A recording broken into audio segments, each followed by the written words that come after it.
Welcome to our live event. We are on our every other week project. Um, a lot of people will still recognize the quilt behind me. I'm going to leave it up for a little while. Our mystery challenge that we concluded yesterday. But we're back to some of those small projects, those things that you can accomplish in maybe a week or so, maybe less, depending on how much sewing time or piecing time you have available. My name is Colleen Tauke, and if you are a first-time watcher, pop in and say hello. If you are back again, and we have a lot of people who follow our every other week projects, pop in and say hello. I love to see your names come in. I feel like sometimes that I know all of you personally when I see certain names pop up. So it's great that our international quilters join us along with those from the US. We are saying hello to, let's see, who do I have on? Carol, who is from, I think CT means Connecticut, if I remember right. Michelle, who's saying hello from, I'm not exactly sure where she's from, but Prince Jacob, or I think that's where it is. Anyway, we're glad that you're joining us. I worked on a project recently, and I'm calling it timeless triangles because triangles are that most popular shape other than squares and rectangles in patchwork. And the pattern for this is going to be available. Follow the QR code or the link that's in the comment section so you can get the pattern for this. It is just half square triangles, but I did promise those of you who are longtime avid watchers that I was going to use up some of those half square triangles that I had collected from a previous project. So if you've been watching for a while, you may recognize Batik Beauty. She is a commission quilt, and it's a big quilt. It's kind of heavy. It has a lot of really bright batik fabrics within it, and there are a few other muted colors in it also, but something very tropical feeling. And while we're creating Batik Beauty, there were rectangles and squares that were joined, and in the process, we trimmed a lot of half square triangles. And as a quilter, I felt very guilty throwing away all of those half square triangles. So I mentioned in the video for this quilt that when you go to join your rectangle bricks with your light squares, that you're going to be stitching corner to corner. And then you're going to be opening this up, and you're going to have like a replacement of white on the corner. And that helps you make the points of this star all the way around. And I thought, well, let's do one extra seaming. And let's see if I get a design board so I can get a little closer to the camera for you there. We're going to, on that project, we stitched corner to corner by moving 1/2 inch to one side, the portion that we're going to be trimming away, and making a second seam. We could retrieve all of those half square triangles and use them for something in the future, which I promised might grow up to be a quilt. Well, here we go. I retrieved all those, did some pressing, and we're going to walk through that process. But in that process, the triangles are not all the same size. Once in a while, we get a little crazy with our patchwork. And by trimming these off, this was what we created in this quilt to make the points, but we had all these left. So by trimming those off, by seaming them and having them already joined, we have a fabric half square triangle ready to go. Needs to be pressed, but it has some dog ears. It might not be a mat that was really easy to put together. And if we wanted to be totally honest, I don't like working with really irregular triangles, so I trimmed them all. So in this pattern, they all trimmed to, I got to think about this, 2.5, so that they will finish 2 inch in the project. So if you made Batik Beauty and you felt guilty as I did, trimming all of these half square triangles, but you kept a hold of them, guess what? You have a place for them to reside now. But in this process, of course, it was trying to decide layout and which of the fabrics to actually include. There were a few. There were some pastels, like this really, really pale pink that I had used in the quilt, and it looked fine in the quilt. But when I got it with just the other batiks and not the floral print that was the border of this quilt, it seemed to kind of die out. So these guys are reserved for something else, maybe a coaster or a mug mat. They got taken out. And it was all about arrangement of the half square triangles.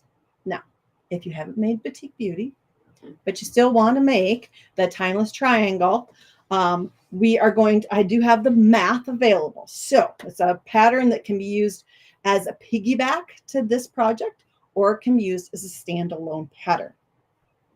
It will take approximately 1/8 of a yard of each of the brights. And I listed the colors that I used. So you would need yellows, greens, oranges, medium pinks, which I am counting as a medium pink here, dark pink, some of the really hot pinks. Then there's the fuchsias and the purples.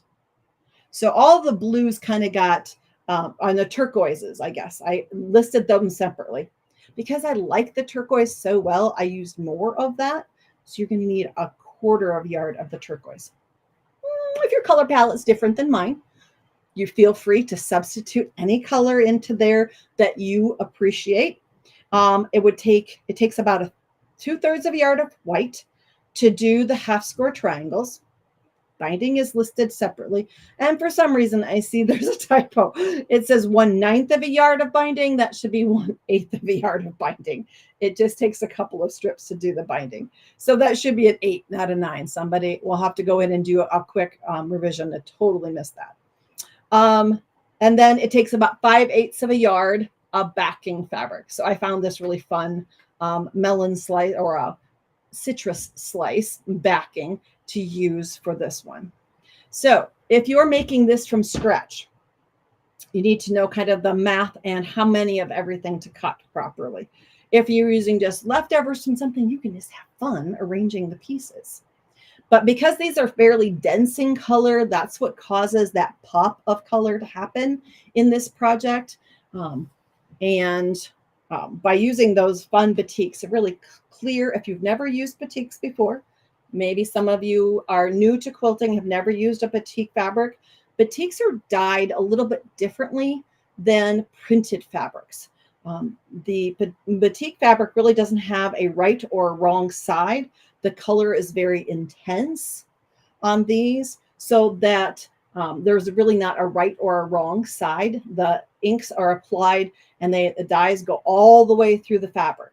It's a different process than, for example, this was fairly light. Let me see. The backside of this will be a better example. The backside, and it's messy, but the backside of this, you can see the red fabrics are very light. That's a printed fabric. So the dyes or inks and paints are applied just to one side of the fabric. But in batik, they go all the way through. That's how we get that really super vivid color for this project and for the timeless triangles. So by cutting 3-inch squares, you will be able to get all of the pieces that you need. And I just did a quick listing of each of the fabrics so that you would be cutting 3-inch squares from, and you'll need 9 yellow squares altogether, 4 greens, 14 oranges, if you're making it in the same color combination, okay? If you want that sparkle of color. There is not as many greens or medium pinks within it. There's a lot more yellows and kind of an even number of the darker pinks and fuchsias and purples. That's what kind of makes that really fun pop. And there's a lot of oranges in this one, which is kind of unusual for me because orange is not my favorite color. But orange really worked in this project, and I think that's what kind of makes the sparkle within this project. Let's see, we got Denise saying hello from South Africa. Wonderful. Lisa from Wisconsin's popping in. Christina from Italy. We are glad that you're joining us. Esther is joining us from the Netherlands. We love our quilt community that's worldwide. All of you can enjoy patchwork just as much as the next person. Your fabric choices may be different. They may be more limited. Maybe you have other access to different kinds of fabric. So remember to just let your imagination run when you're working with a project like this. Basically, you're using a background fabric of some sort. I used a white on white, and then those crystal clear fabrics really pop off the white in order to create this project. So no matter what your fabrics are, find that background fabric that really lets the color sing throughout your project, and then you'll have the same kind of success. Let's see. We have Brenda, who's working on quilt blocks today. Good morning from Missouri. Yeah, that's one of my neighbors because as an Iowan, Missouri is just to the south. Linda says hello from Michigan, and Nancy is from Dallas, Texas. We're glad that you're joining in. Angela says hello from Lake Helen, Florida. We are glad that you're joining in. So by cutting the 3-inch squares of your selected group of fabrics, then you're going to need 64 of the white to go with it because we're going to do a 2 at a time process. Because the number of each color is such a wide variety in this, I just did the 2 at a time method so that you wouldn't overproduce a bunch of half squares that you wouldn't really need to have. So that you're going to mate up one of your fun prints with each of the white fabrics. You're going to be using a fabric marking tool. You can use just a straight edge and a pencil if you prefer. On the back side of your lighter fabric, maybe you choose to flip the values completely and use black instead of a white. That would work also. It might then be easier for you to mark all of the, which is ever the lighter of the fabrics. Black's always kind of a challenge in the marking area. You're going to be marking these. Now this is different than you did when you were making your pieces off of this. Like I talked about just a second ago, we were stitching corner to corner on those. On these, follow the instructions. You're going to be marking these. You can do the corner to corner as your guide for your 1/4 inch seam allowance, or you can use something like a quick quarter or a 1/4 inch seam marker, or just a standard ruler. And I like to, especially since I'm working on this machine that doesn't have a laser light, sometimes it's just easier to mark the stitching lines. And you can do the diagonal. I showed in the instructions just marking the diagonal and stitching a 1/4 inch on each side. But if you're a beginner and you need a little training wheels, and I was the training wheel person, then mark those stitching lines on each side instead of just trying to find the 1/4 inch off the center line. So marking it so you have your stitching lines there can kind of help out. Or if you're in a big hurry and you just don't want to have to find that 1/4 inch or be that accurate, mark your 1/4 inch seam allowance or your 1/4 inch mark or your stitching lines so that you can easily pop in. And this is something that you could be watching a TV show, you could be listening to a podcast. Oh, of course, it's time for a bobbin change. Perfect timing. Okay, let's find a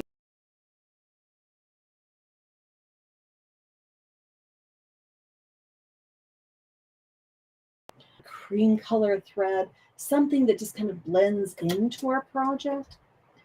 When I'm doing things for video, I tend to use a high contrast so you can see my stitching. So I wouldn't advise using a black thread, but in this case, it is something that makes it very easy for you to see where I've stitched. Okay, stitch one of those marked lines and then come back and stitch the other side. My machine, this machine, doesn't like to just start into no man's land. So I tend to use a little, what I call a spider, a little piece of folded fabric from my machine to start on. And then it will slide onto my patchwork pieces very easily. And I don't get thread tangles. And I like to keep my patchwork fairly neat and tidy so that I don't have a lot of thread tails as I'm working. It keeps the backside of your quilt much cleaner. Once you have your stitching, your double stitching across. Then it's time to heat set that seam first.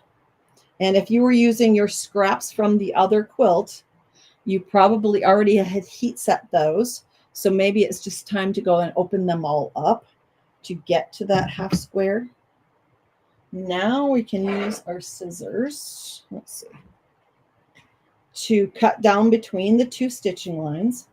You can use a rotary cutter, you can use a scissors, whichever works, whichever you have available quickest. Then, make sure my computer is out of the way there. In this, I press all the seam allowances in the same direction. It just helps out. There isn't really going to be a lot of, let me think, opposing seams with the diagonals. That part really won't make too much difference. So I'm pressing all of the seam allowances toward the darker color here. Opposing seams will come into play a little bit more when we start to put rows together.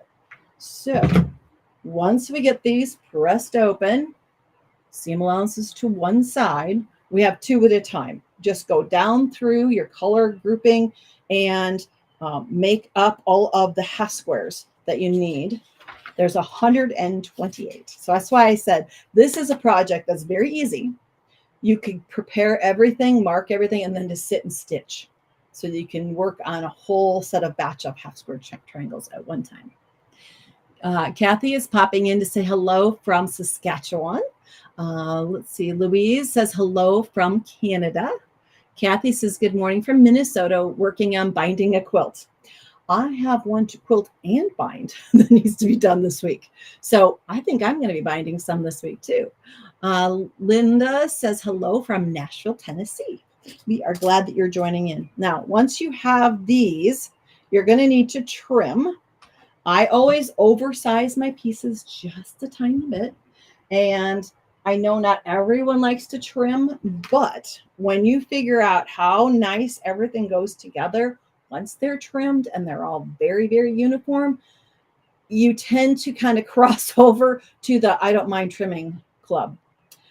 At first, I didn't enjoy it either. I thought, why am I doing this? And then when I realized how sweet all my pieces would come out in rows and everything matched up so nicely, I kind of converted to the trimming group. So either by using a smaller square, you can use a 10 by 10 if you have that, but all of our square rotary cutting rulers have that diagonal across the 45 line. So we're going to be using that to line up with the seam that we created. And we're going to trim everything to 2.5. So it's just a tiny trim on these. It's not an excessive trim. I did teach in the mystery challenge this last time around a tip of dropping your fingers, your pinky and your thumb, off the edge of the ruler to help stabilize it so it doesn't wobble when you're trimming. A lot of us have a little bit of issue trying to hold that ruler nice and stable because we're holding one down and pushing with the rotary blade, and we tend to get a little bit of a slip. And by dropping your pinky and your thumb off the edge, you can stabilize your ruler so that you get a cleaner cut by doing two sides, then rotate the block and do the other two sides. Like I said, it's just giving each of the blocks a little haircut so that they are all nice and uniform. So we're not wasting much fabric at all. If you are taking them from the other project, you're going to be taking them down, to that size also. And again, it's just a tiny trim to get those nice and neat and tidy. So that's just using your standard ruler, and you can use like glow line tape, painter's tape, a Post-it note, whatever, to mark that 2.5 line so that you remember what size you're trimming to, because it's really easy to accidentally get off just a 1/4 inch and all of a sudden you've trimmed it to the wrong size. And it's frustrating. I've done it myself. I totally understand. There are other trimmers out there. Some people like lock block. I don't have any of those right now. The Tucker Trimmer 1 is one that I use a lot. This one is the first rendition of the Tucker trimmer made by Studio 180 designs. And this trims to the 1/2 inch. There's a half circle on one corner and a full circle if you're trimming to the full inch on the opposite side. But in this case, we need to be 2.5. So this one doesn't have as many lines on the surface as the standard ruler. I'll just give you a quick glance. Sometimes it's easier to just take away some of the noise in our project and our work. And standard rulers do have a lot of markings on them. It makes it a little harder to stay focused on what size we're trimming to. The trimmer, since it's just for trimming, has eliminated some of that noise, some of those lines, so that it's a little bit easier to focus on what size you're working with. So with the half square or half circle in the top right-hand corner, we have a diagonal that we can lay on the seam that we created.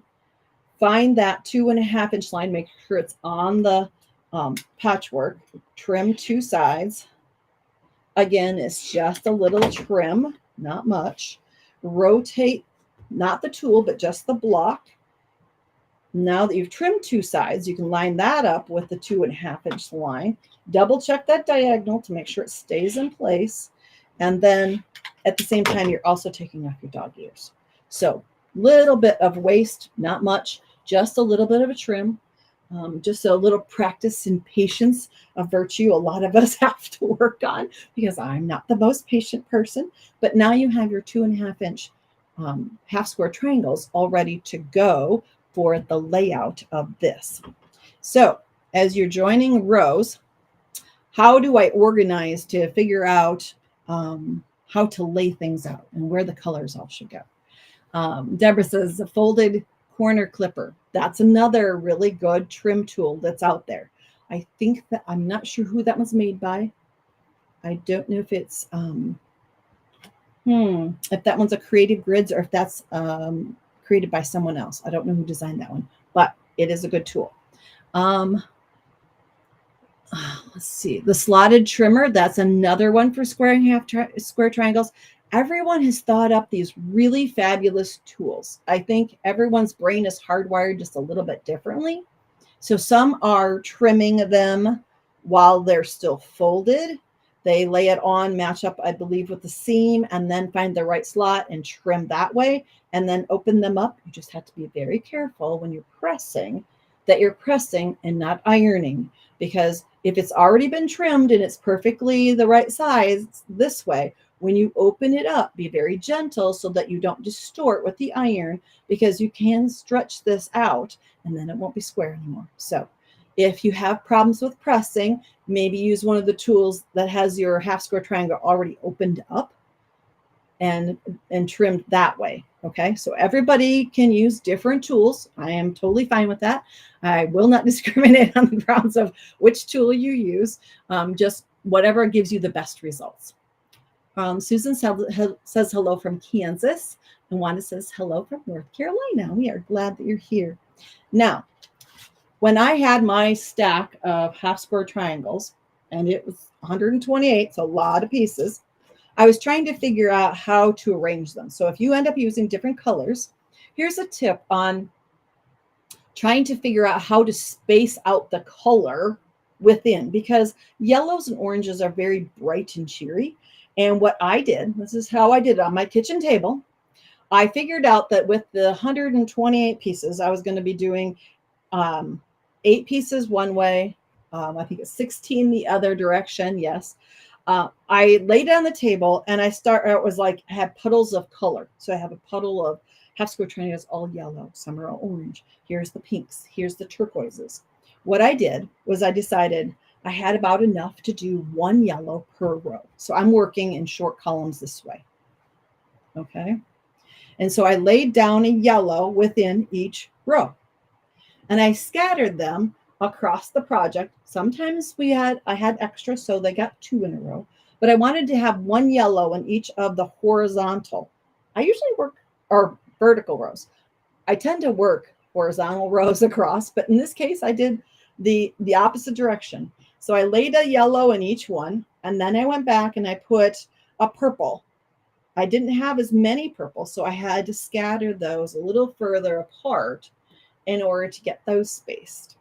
Then I took the green pieces. There wasn't enough for green for every column, but I scattered those so that a green would pop up every once in a while, not really close to each other. Then I went back with the blue turquoise. I scattered those throughout. Sometimes there was 2 in a row, but that's kind of a lesson in how to create a controlled, scrappy layout, I guess is what we're going to call it. Instead of just picking them out of a bag and sewing them together, which I would have a really hard time doing.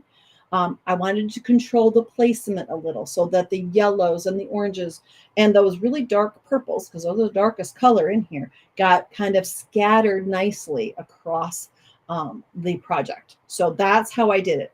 I laid them out that direction in those vertical rows, but when I was actually sewing, I have to think about this. I think what I did, I picked it up in long rows this way, one after the other in a stack, take it to the sewing machine, start at the top one, join the second, third, fourth, and now all the seam allowances within, and I have to feel because I can tell where the seam allowances are, every seam allowance where I joined this together in the first row, the seam allowances are all going to the left. Then in the next one, all the seam allowances are going to the right. And then left, and I think you now understand, right? Left, right. So that when I was going to join these long rows together, I would have opposing seams, and it didn't cause me to have to stop as much and pin. You can pin match your intersections, but if you trimmed all of your half square triangles at the beginning, everything's going to fit together nicely, and you've kept your consistent 1/4 inch seam throughout the process of joining pieces together. When you join the 2 rows together, then you should be able to get that locking, interlocking, opposing seam that most of us are looking for when creating something like this with a lot of seam intersections. Let's see if we have any questions. Anybody come up with anything? Nope, not yet. Okay, so we talked about trimming, the different tools that you can use to create your half square triangles, and trim them all to 2.5. I know that's on the smaller side for some of you. Maybe you're beginner. This is going to be a practice in accuracy. As pieces and patchwork get smaller, the accuracy needed in your 1/4 inch seam and your pressing becomes even more heightened because there's not as much wiggle room left in the patchwork. It's smaller and it really needs to be more accurate. So if you're a beginner and you've been working on large pieces and squares and maybe large half squares, if you're going into something smaller like this, remember that accuracy in your seaming and accuracy in your pressing are going to be vital to success in this. Once I had them all the rows joined together and pressed, I guess I chose to press all of the seam allowances when I joined rows all in one direction. It just seems to be a flatter overall when I got done, and all of mine were pressed in one direction. It won't matter which direction because you're going to be crossing seams anyway. Pick one direction for pressing the seams as you join your rows together. Now, the last thing that you have to do is you have to quilt the project. And it's great to create a patchwork top, but until it's sandwiched and quilted and bound, it isn't a quilt yet. So get that project sandwiched up, find a backing fabric. This happened to be just something that I thought was kind of fun for summertime, and it fit kind of the feel of the colors. There's aquas, there's oranges, there's yellows, there's greens, and there's pinks. There's nothing that has to do with citrus on the front, but it made a fun backing that I could flip over if I wanted and just have a whole cloth table runner if that's the look I was going for at the time.